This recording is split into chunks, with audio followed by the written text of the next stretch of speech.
und ganz herzlich willkommen zu einem weiteren Video zum Thema Blockflötenspiel. Ich bin Vera Petri, Blockflötistin und gebe euch hier Tipps zu gutem und schönem Blockflötenspiel.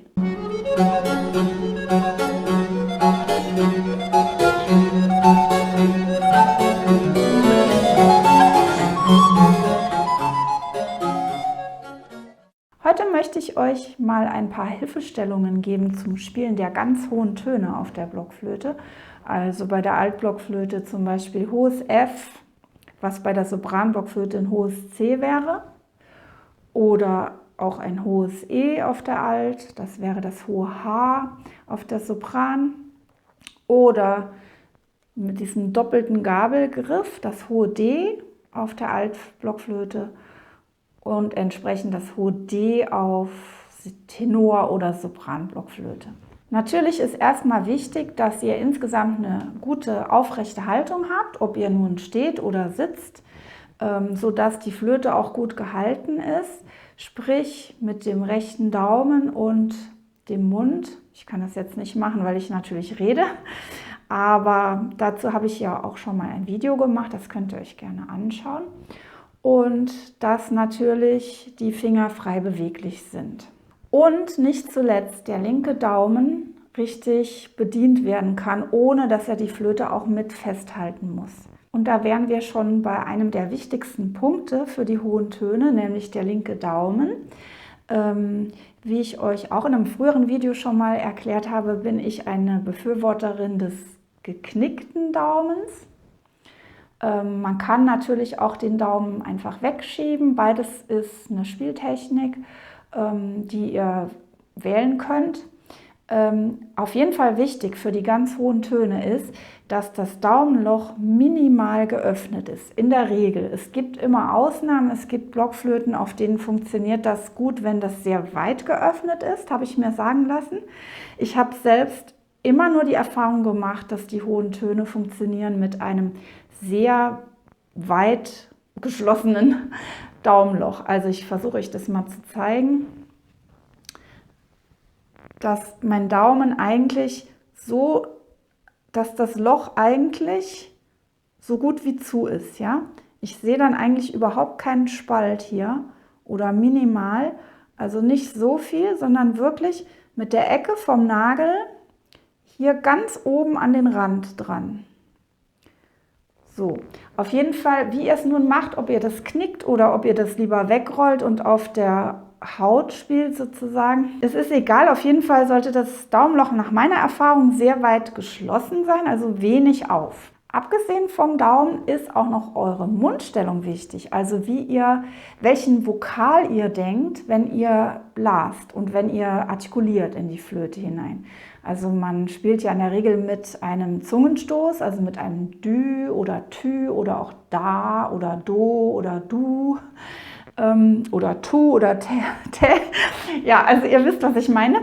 Da würde ich euch empfehlen, bei den ganz hohen Tönen ein Dü zu machen oder Tü. Wenn ihr so einen engen Vokal macht, dann ist der Abstand zwischen eurer Zunge und dem Gaumen sehr gering. Dann macht ihr das sehr eng da innen im Mund und dann kann die Luft sozusagen fokussierter in die Flöte reingehen. Ich lasse euch mal hören, wie das klingt, wenn die Mundstellung zu weit ist. Und wenn sie eng ist.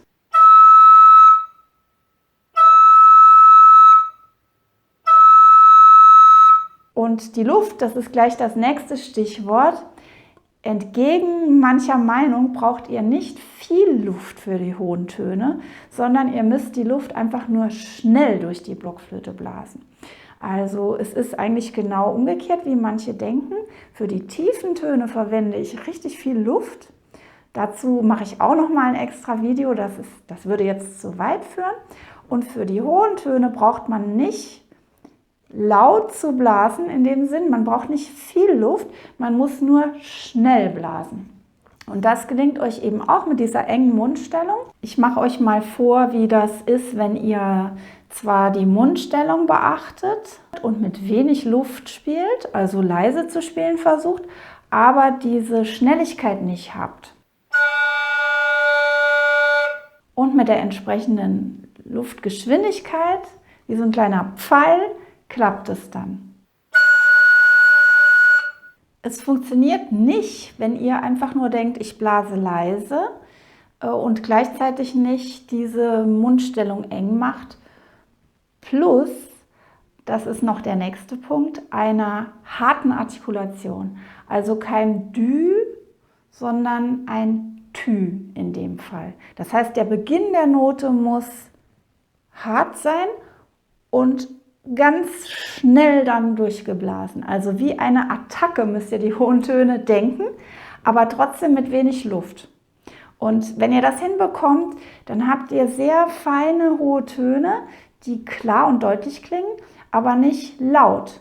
Denn es ist so, die hohen Töne, wenn ihr die, also diese überblasenen Töne, wenn ihr die auch noch mit viel Luft blast, sind die ganz einfach zu hoch. Dann geht die Stimmung flöten, haha. Also damit muss man sowieso aufpassen, aber die Klangfarbe der Töne ist dann auch nicht schön, wenn die zu laut klingen. Also wenn ihr das beachtet, dass ihr einen hohen Ton gut vorbereitet und anblast mit harter Artikulation, enger Mundstellung und wie ein Pfeil geblasen mit schneller und wenig Luft, dann klappen die hohen Töne gut.